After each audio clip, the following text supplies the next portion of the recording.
नमस्कार दोस्तों, कैसे हैं आप सब। उम्मीद करता हूँ बहुत अच्छे होंगे। जैसा कि आप जानते हैं कि हमने आरबीआई तथा मौद्रिक नीति के बारे में ये शुरू किया था और आज दूसरा वीडियो है। इसका प्रीवियस वीडियो अगर आपने नहीं देखा है तो आप उसमें जा कर के देख सकते हैं, जहाँ मैंने आरबीआई बताया था कि आरबीआई की स्थापना कैसे हुई, कौन से आयोग की सिफारिश पर हुई, फिर उसका राष्ट्रीयकरण कब किया गया, ठीक है।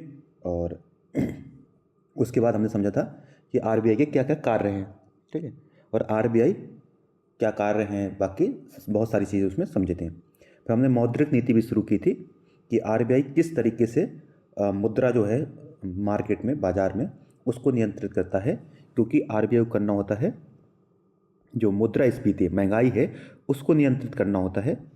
और जो कितना है 4% जो मौद्रिक यानी कि मुद्रास्फीति और +-2 रखना होता है। तो इसको ध्यान में रखते हुए आरबीआई क्या करता है, अपनी नीति बनाता है ताकि वह मार्केट में मुद्रा की आपूर्ति को नियंत्रित कर सके। क्योंकि थोड़ा समझते हैं, क्योंकि अगर मार्केट में मुद्रा अधिक होगी, मुद्रा अगर अधिक है, ठीक है, तो जनता के पास पैसा ज़्यादा होगा, और जनता के पास पैसा ज़्यादा होगा तो ज़्यादा खरीदारी करेगी, ज़्यादा खरीदारी करेगी तो मुद्रास्फीति बढ़ेगी, ठीक है, सीधी बात है, मुद्रास्फीति बढ़ेगी। अब इसका विपरीत, अगर मार्केट से आरबीआई पैसे खींचता है अपनी तरफ तो मार्केट में मुद्रा कम हो जाएगी। अब मुद्रा कम हो गई तो जनता के पास पैसा नहीं होगा खरीदारी करने को, और इस तरीके से मुद्रास्फीति कम हो जाएगी, ठीक है। तो आरबीआई इस तरीके से जब भी उसे मुद्रास्फीति बढ़ानी होती है तो मुद्रा को मार्केट में वो कर देता है, ठीक है, और जब भी मुद्रास्फीति कम करनी होती है तो मार्केट से मुद्रा को खींचता है। अब हमें यही समझना है कि जो मुद्रास्फीति है, सॉरी, जो आरबीआई है, इस नीति को क्या कहते हैं, मौद्रिक नीति कहते हैं आरबीआई की, ठीक है। तो आरबीआई की इस नीति को क्या कहते हैं, मौद्रिक नीति। अब देखिए, ये मौद्रिक नीति जो है इसको हम दो भागों में बांट सकते हैं, ठीक है, मौद्रिक नीति को दो भागों में डिवाइड कर सकते हैं, ठीक है। एक को कहते हैं, ठीक है, विस्तारवादी, विस्तारवादी मौद्रिक नीति, ठीक है, मौद्रिक नीति। और दूसरी होती है संकुचित मौद्रिक नीति, संकुचित मौद्रिक नीति, ठीक, मौद्रिक नीति। दोनों में अंतर क्या समझते हैं। देखिए, जो ये जो विस्तारवादी मौद्रिक नीति है इसको थोड़ा समझते हैं, ठीक है। इसमें क्या होता है कि विस्तार मतलब कि आरबीआई क्या करता है, मुद्रा को मार्केट में भेजता है, ठीक है, बाजार में मुद्रा की मात्रा बढ़ाता है। जब आरबीआई को ऐसा समझ में आता है कि मुद्रास्फीति बहुत कम हो गई है, मुद्रास्फीति क्या हो गई है, बहुत कम हो गई है मार्केट में, तो आरबीआई क्या करता है कि जनता के पास पैसा बढ़ाने को, ताकि जनता खरीदारी कर सके, अपने यहाँ से पैसे को क्या करता है, मार्केट में भेजता है। अभी समझेंगे कैसे भेजता है। तो मार्केट में पैसा जाएगा, जनता खरीदारी करेगी और जिससे मुद्रास्फीति क्या होगी, बढ़ेगी। तो सीधी बात है, जब आरबीआई चाहता है कि मुद्रास्फीति बढ़े तो वह मार्केट में पैसे को इजेक्ट करेगा, ठीक है, अर्थात मार्केट में पैसा पहुँचेगा और जिससे मुद्रास्फीति बढ़ेगी। इसे कहते हैं विस्तारवादी मौद्रिक नीति, यानी एक्सपेंशनरी मॉनेटरी पॉलिसी। दूसरा है संकुचित। जब आरबीआई महसूस करता है कि मार्केट में मुद्रास्फीति बहुत ज़्यादा हो गई है, महंगाई बढ़ गई है, और उस महंगाई को कम करना है, तो आरबीआई क्या कहता है, पैसे खींचता है, सोखता है मार्केट से, बाजार से। यानी हम, मार्केट का अर्थ यहाँ हम, जो आम जनता है, जो कंज्यूमर है, उससे पैसा खींचता है, और जिससे बाजार में पैसा कम हो जाता है, और क्या होता है, फिर मुद्रास्फीति धीरे धीरे कम हो जाती है। इसे कहते हैं संकुचित मौद्रिक नीति, ठीक है, कॉन्ट्रेक्चुअल मॉनेटरी पॉलिसी, ठीक है। तो ये दो टाइप की नीतियाँ समझ में आ गई, एक है विस्तारवादी और एक है संकुचित, ठीक है। अब आ गई, तो आरबीआई के पास ऐसे कुछ ना कुछ तो उपकरण होंगे जिसके माध्यम से वो मार्केट में पैसा एजेक्ट करता होगा या खींचता होगा, ठीक है, मैंने समझाया था आपको। इन उपकरण को कहते हैं मौद्रिक नीति उपकरण, ठीक है। तो कुछ उपकरण हैं आरबीआई के पास, कौन कौन से दिखते हैं, ठीक है। दो टाइप के उपकरण होते हैं जिसको हम कहते हैं, एक तो है मात्रात्मक उपकरण, ठीक है, मात्रात्मक, ठीक, मात्रात्मक उपकरण, और दूसरे हैं गुणात्मक उपकरण, ठीक, एक एक करके समझेंगे। मात्रात्मक और गुणात्मक। जो मात्रात्मक उपकरण है थोड़ा उसको समझते हैं। ठीक है, जो मात्रात्मक उपकरण है इसमें क्या क्या आता है, इसमें आता है CRR। हम समझ चुके हैं, प्रीवियस वीडियो में ही समझा था CRR क्या होता है। दूसरा होता है SIR। ठीक है, तीसरा होता है बताया था repo rate, repo rate, repo दर कह सकते हैं। दूसरा होता है reverse repo rate, reverse repo rate. ठीक, फिर होता है बैंक रेट, जिसको बैंक दर भी कह सकते हैं, बैंक रेट हो गया। फिर OMO होता है, ओपन मार्केट ऑपरेशन, OMO हो चुका है, इनके बारे में हम समझ चुके थे। ठीक है, SDF होता है। ठीक है, और भी बहुत सारे उपकरण होते हैं जो धीरे धीरे करके एक एक करके समझते जाएंगे और फिर देखेंगे इनका प्रभाव मार्केट में कैसे पड़ता है। मैं आपको अभी बता दूं कि जितने भी रेट आएंगे, जब भी, बस एक पॉइंट याद रखिए कि जब भी मौद्रिक नीति का मतलब मार्केट से पैसा खींचना होगा, यानी जब भी संकुचित करना होगा मौद्रिक नीति को, तो वो क्या करेगा, इनमें से सभी रेट को RBI बढ़ाएगा। एक पॉइंट याद रखिए, कोई भी रेट आएगा उसमें क्या होगा, हमेशा विस्तार होगा, बढ़ाएगा। और जब भी मार्केट में पैसा एजेक्ट करना होगा, यानी कि मौद्रिक नीति को विस्तारवादी करना होगा, तो इस सभी रेटों को घटाएगा। बस इतना याद रखिए, उसमें सब में कटौती की जाएगी। सब में बढ़ोतरी कब की जाएगी, जब संकुचित करना होगा, और जब विस्तारवादी करना होगा तब क्या करना होगा, सब में कटौती की जाएगी।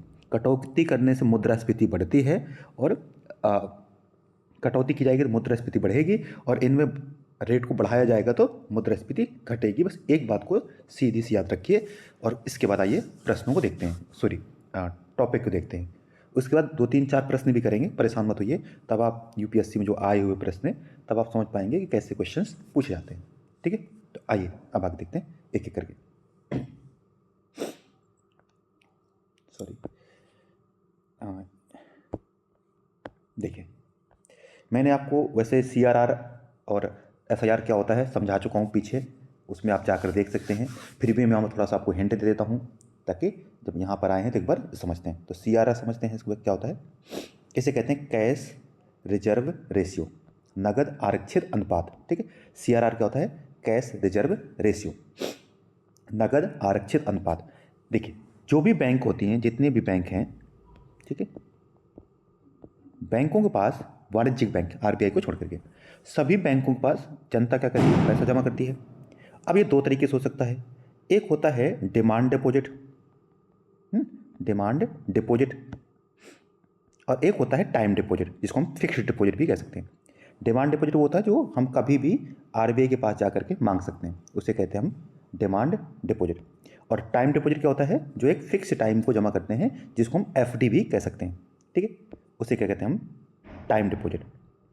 ठीक, तो देखिए जितना भी बैंक के पास डिमांड डिपॉजिट और टाइम डिपॉजिट आएगा, सपोज मानते हैं 100 रुपये आया, इस 100 रुपये का कुछ हिस्सा नगद के रूप में इन बैंकों को RBI के पास सुरक्षित रखना पड़ता है। ठीक है, 100 रुपये अगर टाइम डिपॉजिट, नेट जितना भी टाइम और डिमांड डिपॉजिट आया, इसका कुछ हिस्सा RBI के पास नगद के रूप में रखना पड़ता है बैंकों को, जिस पर RBI इनको कोई भी ब्याज नहीं देगा। ये सभी बैंकों पर मैंडेटरी है CRR मेंटेन करना। ठीक है, तो अभी जो CRR है मानते हैं वो 4% के आसपास होगा, ये चेंज होता रहता है। तो यानी इसका 100 रुपये में से 4 रुपये नगद के रूप में, यहाँ याद रखना, नगद रूप में RBI के पास रखना पड़ेगा बैंकों को, इसको कहते हैं CRR। अर्थात अब जो पैसा बचा है 96 रुपये, इस 96 रुपये का माना कि उधार यानी ऋण के रूप में बैंक दूसरे कस्टमर को दे सकते हैं। ठीक है, अगर ये CRR बढ़ा के 5 रुपये कर दिया जाए, 5%, तो 100 का यानी कि 5 रुपये रखना पड़ेगा, तब 95 रुपये ही बैंक के पास बचेंगे। इसका अर्थ ये हुआ कि अगर CRR बढ़ता है तो बैंक के पास उधार देने के पैसे कम बचेंगे, और अगर पैसा उधार कम दिया जाएगा मार्केट में तो जनता के पास भी पैसा कम जाएगा, और जनता के पास पैसा कम जाएगा तो जनता खरीदारी कम करेगी, और अगर जनता खरीदारी कम करेगी तो मार्केट में डिमांड घटेगी, अर्थात मुद्रास्फीति भी कम होगी। ठीक है, तो ये हो गया हमारा CRR। अब इसको शॉर्ट में समझते हैं, एक और होता है जिसको हम कहते हैं SAR, स्ट्रेचरी लिक्विडिटी रेशियो, जिसको कहते हैं सावधिक तरलता अनुपात कहते हैं इसको। देखिए ये क्या होता है, मैंने कहा था आरबीआई के पास इसमें से 4% नगद के रूप में रखना पड़ता है। अभी सीआरआर 4% है, तो आरबीआई के पास बैंकों को 4% आरबीआई के पास रखना पड़ेगा नगद रूप में। परंतु आरबीआई कहता है इतने से काम नहीं हो पाएगा। माना कि आपने सारा का सारा पैसा उधार दे दिया 95-96 रुपये, और जिसको उधार दिया वो भाग गए, तो फिर क्या होगा, और कस्टमर का पैसा है। इस वजह से बैंकों को कुछ पैसा सिक्योरिटी के रूप में, सुरक्षित रूप में रखना पड़ता है, जिसको हम कहते हैं स्टैच्यूटरी लिक्विडिटी रेशियो। ये पैसा बैंक अपने पास रखते हैं। अभी 18% के आसपास है, तो यानी कि 100 रुपये में से 4% यहाँ दे दिया, 18% कहाँ रखना पड़ेगा, अपने पास। अब ये बैंक अपने पास रख सकते हैं या तो कैश के फॉर्म में, जिससे तो बैंक को कोई फायदा होगा नहीं। दूसरा हो सकता है सरकारी प्रतिभूति जो होती है, यानी सरकार को भी उधार चाहिए होता है, तो सरकार को उधार दे दो, यानी कि ये बैंक क्या कर सकते हैं, सरकार को उधार दे सकते हैं इस पैसे को जो 18% है, जिससे सरकार से इनको ब्याज प्राप्त होता रहेगा और बैंकों को फायदा होगा। तो दो तरीके, या तो कैश के रूप में अपने पास रखें, जो तो बैंक रखेंगे नहीं क्योंकि उनको कोई फायदा नहीं होगा उससे। दूसरा हो सकता है कि सरकार को सरकारी जो प्रतिभूति हैं उस प्रतिभूति के रूप में दे दें, जिससे सरकार का भी काम हो जाएगा और सरस में सरकार इनको ब्याज भी देगी, तो बैंकों को भी फायदा होगा। ठीक है, या फिर सोने के फॉर्म में रख सकते हैं। इस रूप में, किसी भी रूप में बैंक इसको मेंटेन करना आवश्यक होता है, मैंडेटरी होता है सभी बैंकों को। ठीक है, तो अब यहाँ पर भी 18% से अगर 20% कर दिया जाएगा, तो वही बैंकों के पास उधार देने का पैसा कम होगा, और अगर कम होगा तो वही मार्केट में पैसा कम जाएगा। ठीक है, तो ये दो शब्द आ गए जिसको हम सीआरआर और एसआईआर कहते हैं। ठीक है, तो सीआरआर कैश के रूप में रखा जाएगा और एसआईआर हो सकता है प्रतिभूति के रूप में या सोने के रूप में, कैश के रूप में भी बैंक अपने पास रख सकते हैं। ठीक है, तो ये दो शब्द आ गए। अब यहाँ से दो शब्द और आते हैं जिसको हम कहते हैं रेपो रेट और, ठीक है, रिवर्स रेपो रेट क्या होता है। रेपो रेट होता है, रेपो रेट माना जो बैंक है जैसे एसबीआई है, अब एसबीआई को शॉर्ट टर्म के लिए यानी ओवरनाइट मतलब पैसे की कमी पड़ गई, यानी कि बैंक के पास जो पैसा था, बैंक ने किसी दूसरे कस्टमर को उधार दे दिया, तभी एक कोई कस्टमर आ गया अपना पैसा मांगने, ये जो मैंने पैसा जमा किया था वो दीजिए। अब ऐसा होता रहता है बैंकों में, ये रोज़ की बात है। तो अगर एसबीआई को पैसे की कमी है, ठीक, एसबीआई के पैसे नहीं है, तो अब एसबीआई उधार कहाँ से प्राप्त कर सकता है, या तो एसबीआई दूसरे बैंक से मांगे, या अंतिम रूप में कोई भी बैंक आरबीआई के पास जा सकता है। ठीक, और आरबीआई से कुछ पैसे उधार मांग सकता है ओवरनाइट यानी शॉर्ट टर्म के लिए। आरबीआई कहेगा ठीक है हम आपको उधार देंगे, परंतु आपको कुछ ना कुछ ब्याज देना पड़ेगा, बिना ब्याज के तो हम आपको देंगे नहीं। तो ये जो बैंक है ये कहेगा ठीक है। कैसे, बैंक अपनी एक सिक्योरिटी क्या होती है, वही सरकारी जो गवर्नमेंट सिक्योरिटी है उसको आरबीआई के पास उधार रखेगी और आरबीआई इसको पैसे दे देगा बैंक को। ठीक है, यहाँ जाता है सिक्योरिटी रखना पड़ेगा, तो आरबीआई अपनी सिक्योरिटी आरबीआई के पास क्या करेंगे, ये अपनी सिक्योरिटी जो है यानी कि जो सरकारी प्रतिभूतियाँ हैं वो रखेंगे कहाँ पर, आरबीआई के पास, और आरबीआई इनको पैसा देगा ब्याज पर, उधार पर। ये जिस ब्याज पर पैसे देगी आरबीआई इसको कहते हैं रेपो रेट यानी कि रेपो दर। तो रेपो रेट क्या हो गया, वह दर जिस ब्याज दर पर आरबीआई बैंकों को पैसा देता है उधारी पर शॉर्ट टर्म। ठीक है, तो ये हो गया हमारा रेपो रेट। अब अगर रेपो रेट 5% है तो बैंकों को 5% पर ब्याज प्राप्त होगा, तो बैंक भी आगे इससे महंगे रेट पर देंगे, 6% पर, 7% पर जनता को उधार। और अगर ये बढ़ा के 6% कर दिया गया तो बैंक उसको मार्केट में 7%, 8% पर देंगे। अर्थात अगर रेपो रेट बढ़ेगा तो बैंक भी अपना रेट बढ़ाएंगे, और अगर अपना रेट बढ़ाएंगे तो कस्टमर को भी महंगा प्राप्त होगा। ठीक है, ऋण, और अगर बैंकों को ऋण महंगा प्राप्त होगा तो जो जनता को ऋण महंगा प्राप्त होगा तो जनता ज़्यादा खरीदारी नहीं करेगी, वो बचना चाहेगी, इससे मार्केट में डिमांड कम होगी। और इसी का विपरीत अगर ये रेट कम हो जाए, 4% हो जाए, तो बैंक को भी सस्ता रेट प्राप्त हुआ तो बैंक भी आगे सस्ता देगी, और अगर सस्ता देगी कस्टमर को सस्ता ऋण प्राप्त होगा तो कस्टमर सोचेगा ठीक है कार खरीदते हैं या ये गाड़ी खरीदते हैं, इस तरीके से डिमांड बढ़ा सकते हैं। ठीक है, और कोई अगर उद्योगपति तो सोचेगा ठीक है यार सस्ता ऋण है तो जो एक यूनिट और खड़ी करते हैं या इन्वेस्ट ज़्यादा करते हैं, इस तरीके से मार्केट में डिमांड होती है। तो ये हुआ रेपो रेट। अब इसका विपरीत भी होता है। अब ये जो सिक्योरिटी है ये वापस आरबीआई किसको देगी, बेच सकती है बैंकों को। जब भी आरबीआई को पैसे की ज़रूरत होती है तो आरबीआई भी बैंकों से पैसा मांग सकता है, और जो सिक्योरिटी आरबीआई के पास रखी थी आरबीआई उन सिक्योरिटी को बैंक को दे देगा और बैंक से उधार अपनी तरफ खींचेगा पैसे को। तो बैंक जिस रेट पर आरबीआई को पैसा देते हैं उसे कहते हैं रिवर्स रेपो रेट। ठीक है, तो रिवर्स रेपो रेट क्या है, जिस उधारी पर, जिस रेट पर, जिस दर पर बैंक जो हैं, क्या बैंक जो हैं वो पैसा दे रहे हैं किसको, आरबीआई को। आरबीआई जिस रेट पर पैसा देगा बैंकों को उसे कहते हैं रेपो रेट। और इसका विपरीत कि बैंक जो है जिस रेट पर आरबीआई को पैसा देंगे उसे कहेंगे रिवर्स रेपो रेट। सीधी बात है, यहाँ पर भी बढ़ोतरी होने पर वही बात है। अगर रिवर्स रेपो रेट ज़्यादा है तो बैंक क्या करेंगे, आसानी से अपना पैसा आरबीआई को दे देंगे कि भैया महंगे रेट पर आरबीआई पैसा मांग रहा है, तो बैंक क्या करेंगे, अपना पैसा देंगे आरबीआई को, और जिससे जनता को पैसा कम हो जाएगा। अब अगर रिवर्स रेपो रेट कम हो जाएगा तो जो बैंक होंगे वो आरबीआई को पैसा देने के बजाय मार्केट में पैसा देना प्रेफर करेंगे, क्योंकि मार्केट में रेट ज़्यादा है। तो वही है, उसी हिसाब से इसके रेट बढ़ने पर भी फर्क पड़ता है, सीधा वही फर्क है। ठीक है, अब आते हैं तीसरा, एक होता है बैंक रेट। वो क्या होता है, अब देखिए ये तो सब था शॉर्ट टर्म, कि अगर किसी बैंक को शॉर्ट टर्म के लिए पैसा चाहिए तो वो कहाँ जाएंगे, किसके पास जाएंगे, आरबीआई के पास, और आरबीआई पैसा दे देगा। अगर बैंक को थोड़ा दीर्घ अवधि के लिए पैसा चाहिए, ठीक है, दीर्घ अवधि, ठीक, तो बैंक जब आरबीआई के पास जाते हैं और आरबीआई इस, ठीक है, दीर्घ अवधि जो है, ठीक है, दीर्घ अवधि, ठीक, अगर लॉन्ग टर्म के लिए बैंकों को पैसा चाहिए आरबीआई से तो उसको कहते हैं हम बैंक रेट।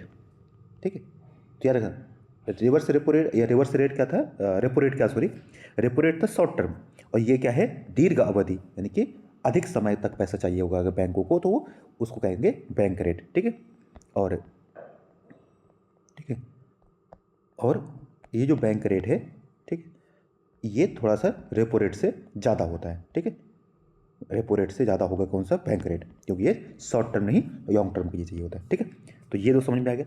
आइए कुछ और शब्द देखते हैं, थोड़ा सा ऊपर आते हैं फिर एक एक करके देखते हैं। तो देखिए, रेपो रेट समझ में आ गया क्या होता है, रिवर्स रेपो रेट समझ में आ गया क्या है, इनको गुणात्मक उपकरण कहते हैं। वहीं मैंने CRR समझा दिया आपको, SIR समझा दिया। अच्छा, ओपन मार्केट ऑपरेशन क्या होता है वो भी समझा दूंगा थोड़ा सा, अभी आगे देखते हैं। ठीक, और कुछ टर्म समझते हैं फिर इस पे आते हैं, ओपन मार्केट ऑपरेशन पे। देखिए, एक है SDF। ये क्या होता है, SDF स्थायी जमा सुविधा कहते हैं इसको, स्थायी जमा सुविधा। इसमें क्या होता है, देखो जैसे मैंने कहा था रिवर्स रेपो रेट में क्या करता है आरबीआई, रिवर्स रेपो रेट में कि आरबीआई क्या करता है, अपनी प्रतिभूति जो सिक्योरिटी जो है, सरकारी प्रतिभूतियाँ, वो बैंकों को देता है और बैंकों से पैसा मांगता है। सीधी बात है, यानी कि बैंकों को पैसा देता है आरबीआई, और सॉरी बैंकों से पैसा मांगता है और उनको सिक्योरिटी देता है। ठीक है, कभी भी आरबीआई क्या कर सकता है कि सिक्योरिटी बैंकों को दे सकता है और उनसे पैसा मांग सकता है, उससे कहते हैं रिवर्स रेपो रेट। परंतु ठीक है, आरबीआई कभी कभी क्या करता है कि बैंकों कहता है कि जैसे बैंकों के पास मान बैंक है, अब इस बैंक के पास अधिशेष है। अधिशेष का क्या अर्थ क्या होता है कि बैंक के पास 100 रुपये हैं जो वो है उधार दे सकता है CRR SIR काटने के बाद। अब माना कि बैंक के पास कोई ग्राहक आया नहीं ऋण मांगने और बैंक के पास 50 रुपये भी पड़ा हुआ है, उसने 50 रुपये ही उधार दे पाया और 50 रुपये अधिशेष के रूप में पड़ा है।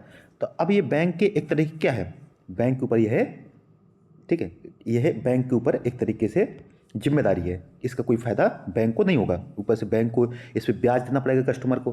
तो बैंक क्या कर सकता है, इस पैसे को किसको दे सकता है, आरबीआई के पास भेज सकता है, और आरबीआई से कहेगा कि ये पैसा आप अपने पास रखो। ठीक है, तो आरबीआई कहेगा ठीक है मैं रखता हूँ, मैं आपको ब्याज दूंगा इस पैसे का, परंतु मैं आपको सिक्योरिटी नहीं दूंगा कुछ भी, यानी कि मैं जो गवर्नमेंट सिक्योरिटी है यानी जो प्रतिभूति हैं वो नहीं दूंगा, आप ये पैसा मेरे पास रख सकते हो। तो इसमें प्रतिभूति का देर नहीं होता, यानी कि आरबीआई इसमें प्रतिभूति नहीं देगा, परंतु ये बैंक इस पैसे को आरबीआई के पास रख सकते हैं। अब देखो आरबीआई के पास ये रख रहे हैं क्योंकि इनके पास पड़ा है पैसा है, कोई फायदा नहीं होगा, तो ये जो आरबीआई इनको जो ब्याज देगा वो भी कम देगा। तो जो ठीक है रेपो रेट होता है उससे कम ब्याज दर पर ही आरबीआई इनसे पैसे एक्सेप्ट करता है। याद रखिए ये थोड़ा सा कम होता है और इसमें प्रतिभूति नहीं दी जाती यानी कि आरबीआई इसको प्रतिभूति नहीं देगा। ये देखो, ये इसका यूज तब किया गया था जब नोटबंदी हुई थी। याद रखिए, तो नोटबंदी के समय चूंकि बैंकों के पास खुद पैसा आ रहा था और कोई उधार तो किसी को दिया नहीं जा रहा था, नोटबंदी हुई थी, तो वो जो पैसा था उसको बैंक क्या कर रहे थे, आरबीआई के पास रख रहे थे। तो उसी को ये इस समय शुरू किया गया था, मतलब उस समय इसका ज़्यादा यूज हुआ था। ठीक है, समझ गया। अब आइएगा थोड़ा सा आगे समझते हैं। ठीक है, तो ये रखिए, एक है एमएसएफ। ये क्या होता है? सीमांत स्थायी सुविधा। जो वाणिज्य बैंक होते हैं, अगर उनको शॉर्ट टर्म की है, ठीक है, आपातकाल में स्थिति में ऋण सुविधा होती है, यानी कि ये ऐसी सुविधा है। देखिए, एक चीज़ बता दूँ, मैंने कहा था कि एक तो होता है रेपो रेट। आप कहेंगे फिर इसमें क्या अंतर है? रेपो रेट में भी शॉर्ट टर्म पे बैंक से उधार मांग सकते, सॉरी, बैंक जो है वो आरबीआई से उधार मांग सकते हैं। तो फिर आप कहेंगे ये एमएसएफ क्या है? इसमें भी तो उधार मांगने की बात है, इसमें भी शॉर्ट टर्म की बात है। देखिए होता क्या है, बैंकों के पास कोई सिक्योरिटी जो है, यानी कि जो प्रतिभूति है, वो रखी हुई है। ठीक है, जो उन्होंने कभी खरीदी होगी आरबीआई से, अगर वो रखी है तो वो आरबीआई के पास रख करके, यानी उसको दे करके उससे पैसा उठा सकते हैं, जिसको हम कहते हैं रेपो रेट। सीधी बात है कि आरबीआई को सिक्योरिटी दी और उससे पैसा उठाया, जिस रेट पर उठाया उसको कहते हैं रेपो रेट। परंतु याद रखना कि इस कंडीशन में, रेपो रेट में, बैंकों के पास जो एक प्रतिभूति शुरुआत में थी, बताया था कब, एसआईआर की जो प्रतिभूति थी, सिक्योरिटी थी, उसको गिरवी नहीं रख सकते हैं। इसको बैंक ये प्रतिभूति जो है, एसआईआर प्रतिभूति जो है, वो गिरवी नहीं रख सकते हैं, किसमें? रेपो रेट में। परंतु जब बैंकों के पास ये ऑप्शन खत्म हो जाता है, यानी इस पर रेपो रेट पे पैसा उठाया फिर भी कमी हो रही है, तब आरबीआई क्या करता है, बैंकों को एक और सुविधा देता है, जिसको कहते हैं एमएसएफ। एमएसएफ में क्या हो सकता है कि बैंक अपने जो एसआईआर की प्रतिभूति हैं उसको भी गिरवी रख सकता है आरबीआई के पास। ठीक है, परंतु याद रखना कि ये जो रेट होता है, एमएसएफ होता है, वो रेपो रेट से ज़्यादा होगा, क्योंकि अब ये पैसा मजबूरी में दिया जा रहा है। ठीक है, तो एमएसएफ क्या है, यहाँ दो बात याद रखना, एक तो रेपो रेट से ज़्यादा होता है, ये दूसरी बात कि इसमें जो एसआईआर की प्रतिभूतियाँ होती हैं वो गिरवी रखी जा सकती हैं, कहाँ पर? आरबीआई के पास, जबकि रेपो रेट में ये सुविधा नहीं थी। इसको छोड़कर जो प्रतिभूतियाँ होंगी उसको गिरवी रख उधार उठा सकते हैं। ठीक है, मैंने बता दिया बैंक रेट क्या होता है। बैंक रेट वही है जिस पर दीर्घ अवधि का जो ऋण होता है वो प्राप्त कर सकते हैं बैंक, किससे? आरबीआई से। ठीक है, तो यहाँ पे ये चीज़, ठीक है, यह भी जो रेपो दर से अधिक होता है बैंक दर। ठीक है, क्योंकि दीर्घ अवधि तो ज़्यादा ही हो गई। कुछ और सुविधाएं देखते हैं, कुछ बाजार में है, कुछ और है, तो अभी इतना ही है। ठीक है, अब ये हो गया। और तो एक बचा था ओएमओ, वो समझते हैं क्या है? Open market operation. ये क्या होता है? देखिए, अभी तो जो प्रतिभूतियां थी, सिक्योरिटी थी, वो आरबीआई क्या कर रहा था, सिर्फ बैंकों को दे रहा था, उनसे प्राप्त कर रहा था। कभी कभी क्या होता है, बैंक जो आरबीआई है वो सीधे प्रतिभूतियों को मार्केट में बेच सकता है। सरकार को पैसा चाहिए होता है। देखिए, समझ आता हूँ तो कि सिक्योरिटी क्या होती है। सरकार जब उधार मांगती है तो सरकार एक पत्र जारी करती है कि मैंने इस व्यक्ति से या इतना उधार प्राप्त किया है, और इसमें टर्म कंडीशन दिया होता है कि कब इसको वापस करेंगे, कितना ब्याज होगा, वो सारी चीज़ें। तो इसको कहते हैं सरकारी सिक्योरिटी, गवर्नमेंट सिक्योरिटी या प्रतिभूति।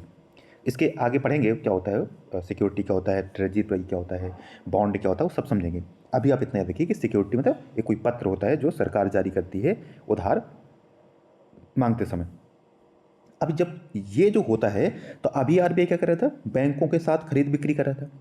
एक और होता है, बैंक आरबीआई ने एक नया आपका उपकरण शुरू किया है, उसे कहते हैं OMO, open market operation. Bank RBI क्या करता है कि इन जो प्रतिभूतियां हैं इनको सीधे मार्केट में खरीद बिक्री कर सकता है। प्रतिभूतियों को खरीद भी सकता है और बेच सकता है। जब उसे मार्केट से पैसा उठाना होता है तो प्रतिभूतियां बेचता है, जिससे जनता प्रतिभूति खरीदेगी और पैसा किसको दे देगा? आरबीआई को।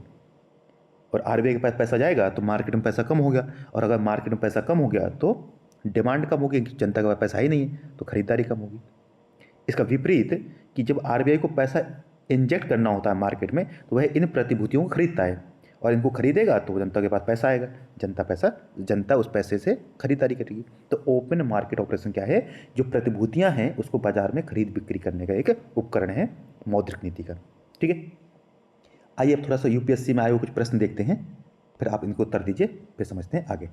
ठीक है, देखिए एक प्रश्न ये दिया है, ये 2020 में आया था प्रश्न, और इसको ध्यान से समझिएगा। ठीक, क्या दिया है, मैं थोड़ा जूम कर देता हूँ प्रश्न को। ठीक है, आई होप समझ में आ रहा होगा।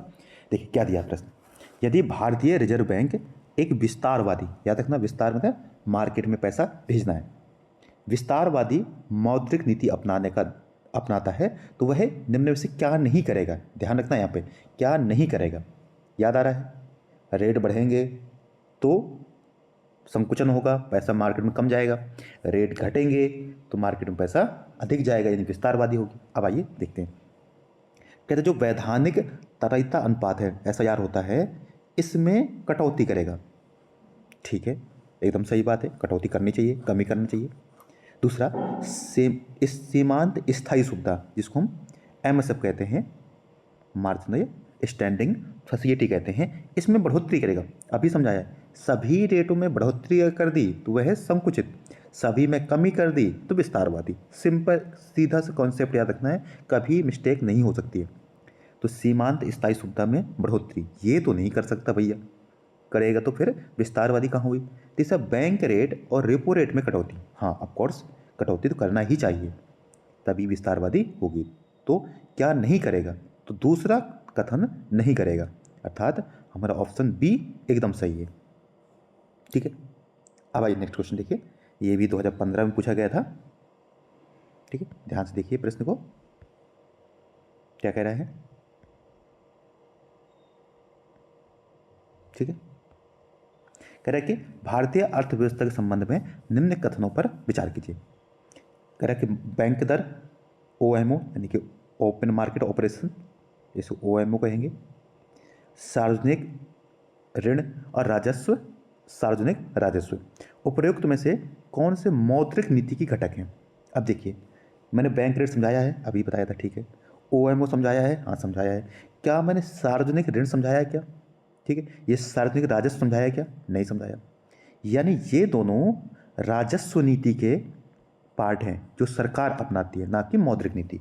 मौद्रिक नीति बनाती है कौन? RBI, और जबकि राजस्व नीति बनाती है कौन?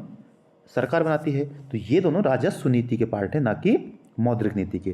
तो ये दोनों तो नहीं हो सकते, तो बचे कौन से? 1 और 2 यानी कि सी हमारा एकदम की सही होना चाहिए। ठीक है, तो ये हमारा सी आंसर हो जाएगा। ठीक है, आइए कुछ और प्रश्न देखते हैं।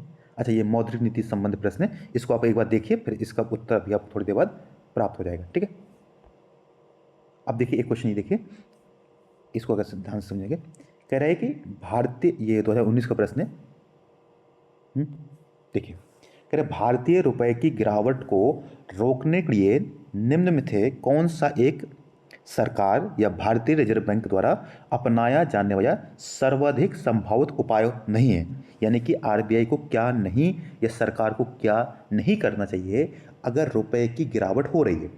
ठीक है, यानी कि रुपए गिरता जा रहा है। ठीक है, अगर रुपए गिर रहा है इसका अर्थ है कि मार्केट में पैसा ज़्यादा है, रुपए ज़्यादा है। देखिए, रुपए की कीमत कब गिरी? जो चीज़ ज़्यादा होती है मार्केट में उसकी कीमत गिरती है, सीधी बात है। और अगर हम उसको और इंजेक्ट कर देंगे और ज़्यादा बढ़ा देंगे तो क्या होगा? रुपए और गिरेगा, सीधी बात है। यानी हमें क्या करना पड़ेगा? हमें मार्केट से पैसा खींचना पड़ेगा। तो अगर देखिए ध्यान से कि गैर जरूरी वस्तुओं के आयात पर नियंत्रण और निर्यात को प्रोत्साहन, ये बात एकदम सही है कि जो वस्तुएं हमें जरूरी नहीं है उनको हम आयात ना करें, और साथ साथ निर्यात बढ़ाएं। निर्यात बढ़ाएंगे तो हमारे पास क्या आएगा? डॉलर आएगा, जिससे हमारा जो रुपया है वो मजबूत होगा। दूसरा, आयात कम करेंगे तो हमें डॉलर कम खर्च करने पड़ेंगे, और जिससे फ़ायदा होगा।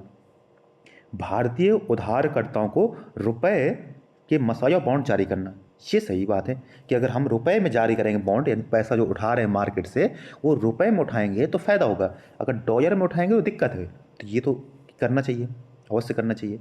तीसरा, विदेशी वाणिज्यिक उधारी से संबंधित दशाओं को आसान करना, कि अगर विदेशों से हमें वाणिज्यिक उधारी प्राप्त हो रही है तो उसकी जो कंडीशंस है उनको ईजी करना, जिससे डॉलर में रुपए आएगा और मुद्रा जो गिर रही है हमारी रुपए की कीमत वो रुक जाएगी। परंतु चौथे देखो, प्रसरण मौद्रिक नीति यानी एक्सपेंशनरी प्रसारवादी मौद्रिक नीति का अनुसरण।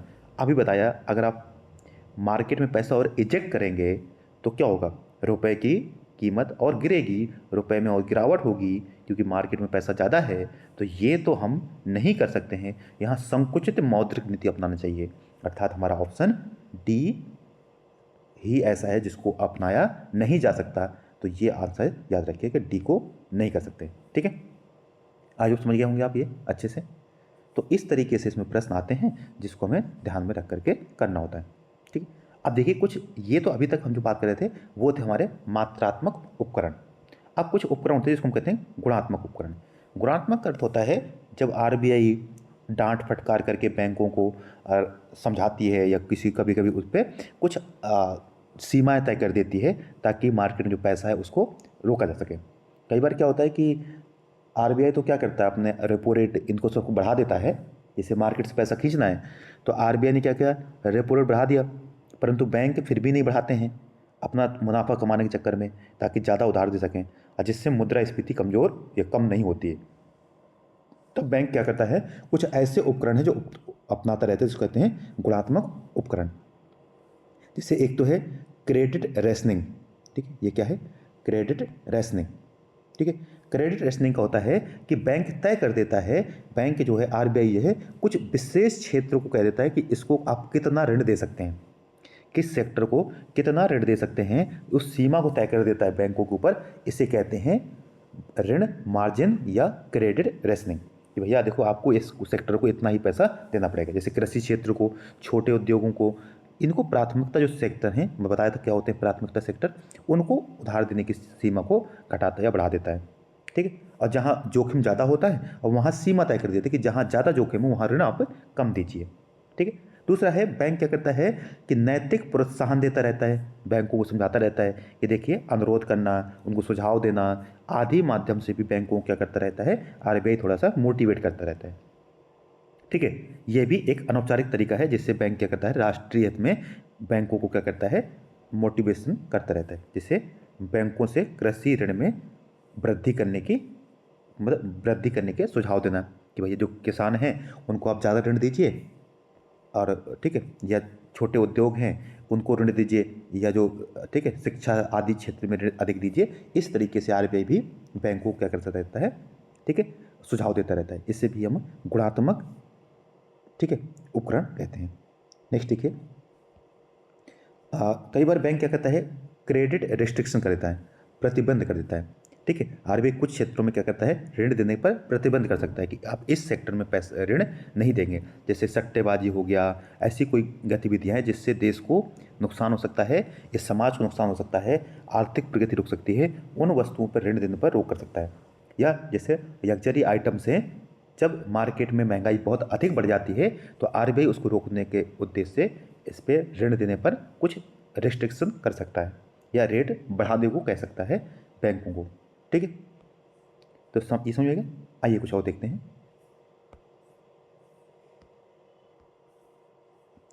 एक हो सकता है भेदभावपूर्ण ऋण नीति। वही मैंने बताया कि किसको किस सेक्टर में कितना ब्याज देना है, ब्याज दर थोड़ा कम ज़्यादा हो सकती हैं, जैसे सट्टा गतिविधियाँ हैं इसमें रेट ज़्यादा हो सकते हैं, और किसान को कम रेट पर कम ब्याज दर पर ऋण देने को आरबीआई कह सकता है बैंकों को। कुछ डायरेक्ट एक्शन भी कर सकता है, जिसे प्रॉम्प्ट करेक्टिव एक्शन कह सकता है कि आरबीआई कुछ बैंकों पर रिस्ट्रिक्शन कर सकता है, ठीक है, अपनी नीतियों को मजबूर कर सकता है मानने पर। तो ये सारे जो तरीके हैं उन पर जुर्माना, प्रतिबंध आदि के माध्यम से बैंकों को क्या करता है, आरबीआई मोटिवेट करता है, उनको नियंत्रित करने की कोशिश करता है, जिनको हम गुणात्मक उपकरण कहते हैं। आरबीआई के ये सभी क्या हैं, गुणात्मक उपकरण हैं।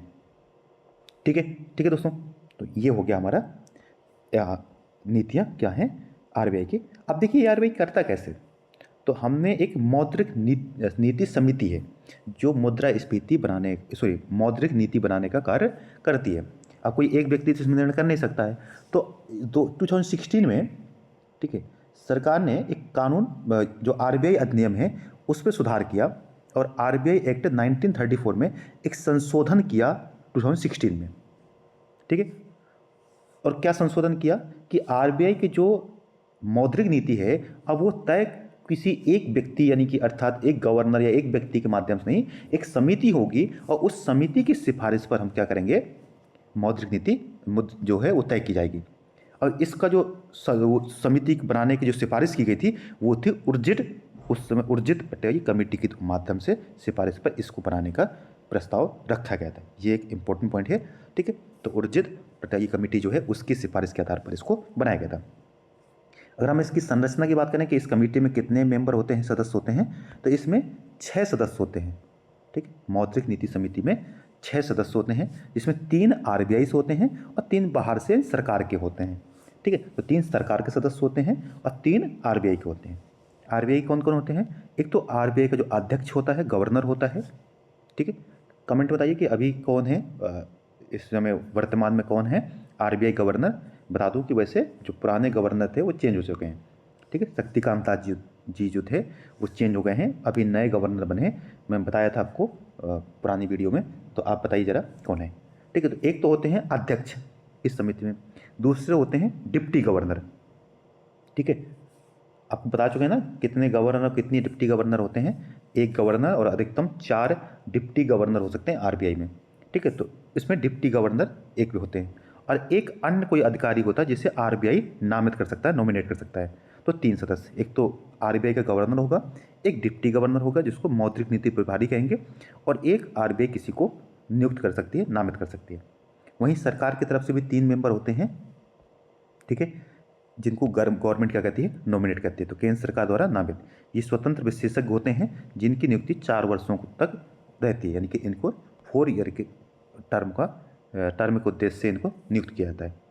ठीक है, अब हम बात करते हैं कि इसके कार्य क्या होते हैं। तो वही एक तो रेपो रेट कितना है उसको तय करना। ठीक है, जो एमपीसी कार्य होते हैं ताकि मुद्रास्फीति को नियंत्रित किया जा सके। ठीक है, जो मुद्रास्फीति है वर्तमान में 4 ± 2% यानी 2% से 6% रखना है। ठीक है, और आरबीआई को, और ये आरबीआई की जिम्मेदारी है कि मौद्रिक नीति जो मुद्रास्फीति है, महंगाई जो है उसको टारगेट किया जा सके। टारगेट कितना है? 4 तो है ही, 4% में 2% कम या ज़्यादा हो सकती है। ठीक है, और यह हर 5 वर्ष में इसको एडजस्ट किया जाएगा। तो 2026 तक अभी यही टारगेट रहेगा। 2026 के बाद दोबारा से सरकार और आरबीआई के बीच में बैठक होगी और फिर तय किया जाएगा कि अब कितना % इसको रखना है। ठीक है, तो अभी 31 मार्च 2026 तक यही रहेगा। ठीक है, और बाकी कुछ मौद्रिक नीतियाँ जो होती हैं जैसे विकास दर, मुद्रास्फीति आदि को भी तय करने का काम किसका होता है? इसी नीति का होता है, और इसकी हर 2 महीने में बैठक होती है। ठीक है, तो ये रखिएगा। ठीक है, हर 2 महीने में इसकी बैठक होती है।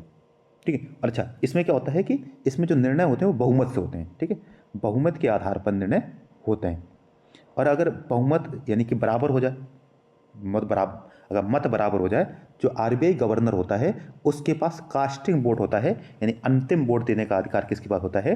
वो होता है गवर्नर के पास। ठीक है, जो गवर्नर कहेगा वही होगा।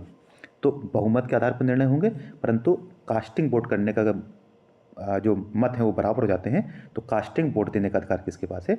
वो है आरबीआई गवर्नर के पास। ठीक है, तो ये हो गया हमारी मौद्रिक नीति के बारे में। तो ये इतना पूरा चैप्टर था जिसको हमने ख़त्म कर दिया। अब आइए जो मौद्रिक नीति से संबंधित प्रश्न था उसको एक बार देखते हैं, फिर आगे इसको ख़त्म करेंगे। ठीक है, देखिए ये एमपीसी संबंधित एक प्रश्न जो पूछा गया था 2017 में। क्या पूछा गया है? मौद्रिक नीति समिति के संबंध में निम्न कथनों पर विचार कीजिए। यह आरबीआई की बेंचमार्क ब्याज दरों को तय करती है। हाँ सही बात है, जो benchmark repo rate, reverse repo rate है, इसको तय करने का काम इसका होता है। ठीक है, दूसरा कह रहा है ये आरबीआई के गवर्नर सहित 12 सदस्यों का निकाय है। तो यही गड़बड़ है, इसमें 12 सदस्य नहीं होते हैं, 6 सदस्य होते हैं।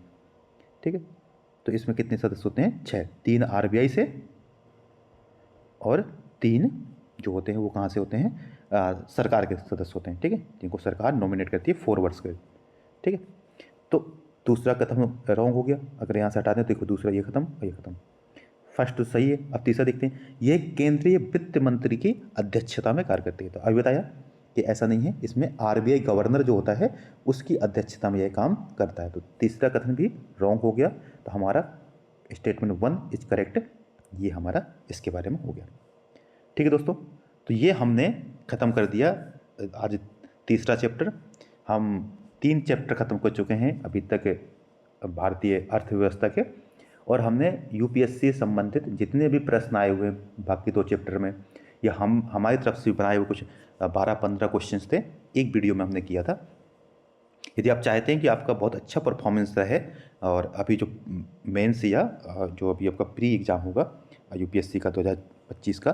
तो उसमें अगर आप चाहते हैं कि आपके जो इकोनॉमिक्स से आप जानते हैं कि 15 से 20 क्वेश्चन जो आते हैं करंट अफेयर सहित, उनको अगर आप करना चाहते हैं तो आप इसको अवश्य देखिए। ठीक है, अपने दोस्तों के साथ भी साझा कर सकते हैं। ठीक है, और कमेंट कीजिए, अगर कुछ डाउट होगा तो बताया जाएगा। ठीक है दोस्तों, और अपने सुझाव भी दे सकते हैं कि हम और क्या कर सकते हैं। यदि कोई डाउट है तो अवश्य बताइएगा। ठीक है दोस्तों, जय हिंद, धन्यवाद।